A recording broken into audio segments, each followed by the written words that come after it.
Bonjour à tous les amis, j'espère que vous allez bien. Nouvelle vidéo pour débriefer ce match entre l'Argentine et la Croatie, ce demi-finale de Coupe du Monde. On approche bientôt de la fin, mais voilà, il fallait un débrief sur ce match. Faut parler de l'Argentine, puisque a monté en puissance pendant ce tournoi, et c'est le finaliste, les gars, de cette Coupe du Monde 2022. On verra qui la rejoindra, mais en tout cas, ils ont montré une performance très convaincante, les gars. Et c'est l'Argentine, c'est très fort. Attention, faut pas les sous-estimer. C'est vraiment très chaud, l'Argentine. Et puis il faut qu'on parle de Messi aussi, les gars. Messi, c'est voilà quoi. Messi, tout simplement le meilleur joueur de l'histoire du foot, le meilleur joueur de la planète Terre, le meilleur joueur de tous les temps.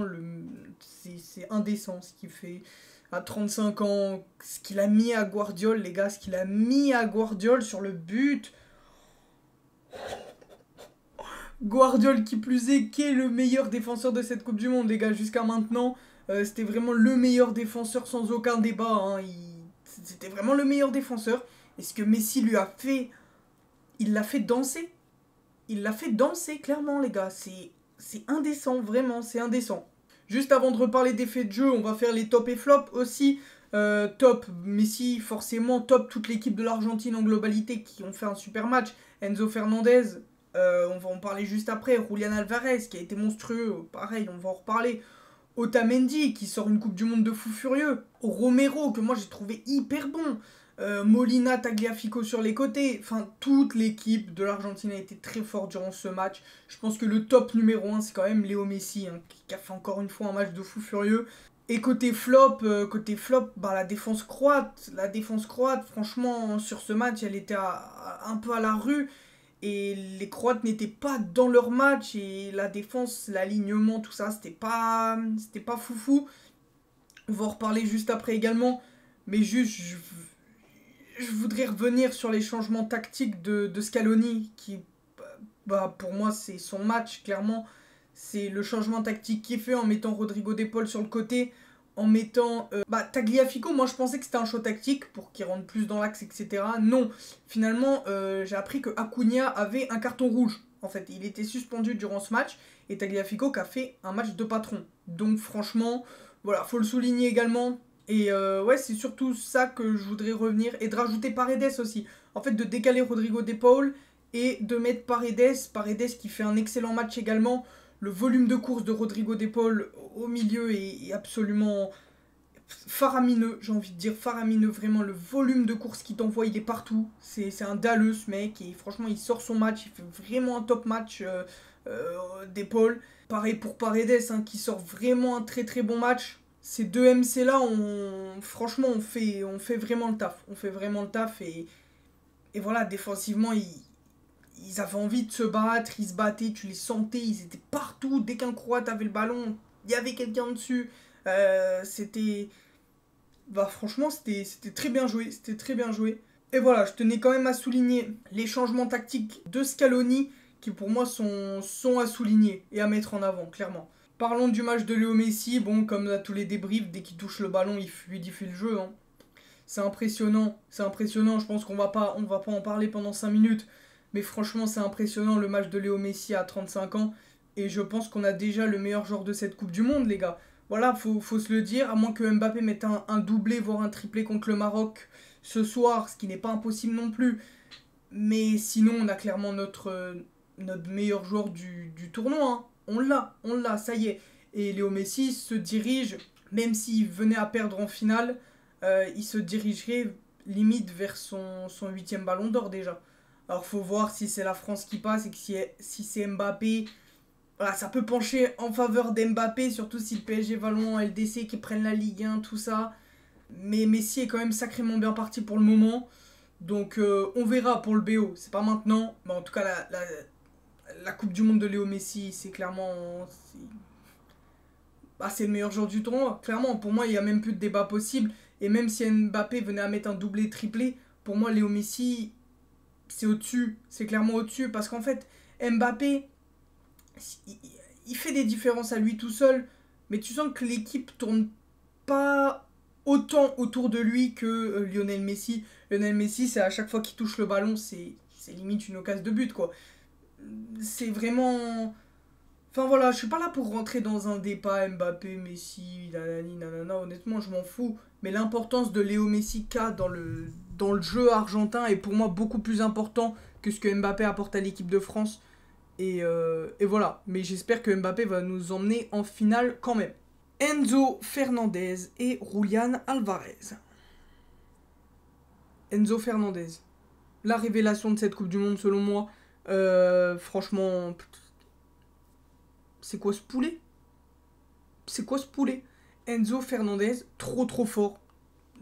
Qualité de passe de fou. Techniquement au point.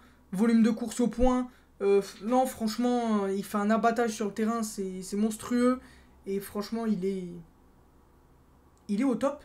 Il est clairement au top. Et Julián Alvarez, pareil, hein, le pressing, le volume de course qui t'envoie, les appels tranchants, diagonales, bam bam, devant le but. Non, Julián Alvarez, j'espère qu'il va avoir un peu plus de temps de jeu à City. Malheureusement pour lui, il y a Haaland. Et Haaland, c'est quand même, voilà, c'est quand même un autre univers. Mais franchement, Julián Alvarez qui fait sa Coupe du Monde. Surtout qu'il remplace Lautaro Martinez qui, avant la Coupe du Monde, fait une Copa exceptionnelle avec l'Inter. Ça se passe bien. Enfin, on sentait que tout allait à croire que Julián Alvarez n'aurait pas sa chance. Et remplacer un mec comme Lautaro Martinez dans une sélection comme ça où t'as autant de pression, bah franchement, respect Julián Alvarez. Le mec, il a quoi? Il a 19 ans, je crois. 18, 19 ans, non? Il est très jeune. Et bah, l'abattage qu'il a, les volumes de course qu'il t'envoie, moi, c'est impressionnant, je trouve. Ce mec, il est partout. Il est partout et cette équipe d'Argentine tourne bien. Cette équipe d'Argentine est costaud. Cette équipe d'Argentine a envie de gagner. Et ça se sent. Et j'ai même envie de vous dire que le gagnant est limite déjà désigné. Parce que ce que dégage cette équipe, c'est ce que la France dégageait en 2018 en fait. J'espère me tromper et que la France va gagner cette Coupe du Monde. Mais franchement, ce que l'Argentine dégage, c'est ce que la France dégageait en 2018. Et pour moi, tout est écrit pour que Messi gagne ce titre et que l'Argentine gagne ce titre, malheureusement. J'espère me tromper, voilà, c'est que mon avis, j'espère me tromper. Je vais être de tout cœur avec l'équipe de France, comme je l'ai dit. Je me base sur mon intuition de base. Et moi, mes pronos de base pour le vainqueur, c'était l'Argentine. Et là, ça va grandement se taper. Ça va grandement se taper. Que ce soit le Maroc ou la France, ça va être un super match. Mais j'ai l'impression que c'est écrit, quoi. Parce que mettre 3-0 aux Croates qui font une super Coupe du Monde, franchement, c'est sévère. Sévère pour les Croates aussi, parce que sortir d'une telle manière d'une Coupe du Monde, c'est vraiment pas beau. 3-0 en demi, ça fait cher quand même. On va pas se mentir, ça fait très cher. C'est un score lourd et c'est dur de sortir sur ça pour les Croates qui, franchement, font une Coupe du Monde impressionnante. C'est vraiment l'équipe que j'attendais le moins qui m'a le plus surpris avec le Maroc. Comment ai-je pu oublier le Maroc? Voilà, je viens de me souvenir qu'il y avait le Maroc aussi. Non, le Maroc également, mais ouais, grand respect aux Croates et Modric. Merci pour tout ce que t'as fait, légende du foot, à la table des plus grands, clairement.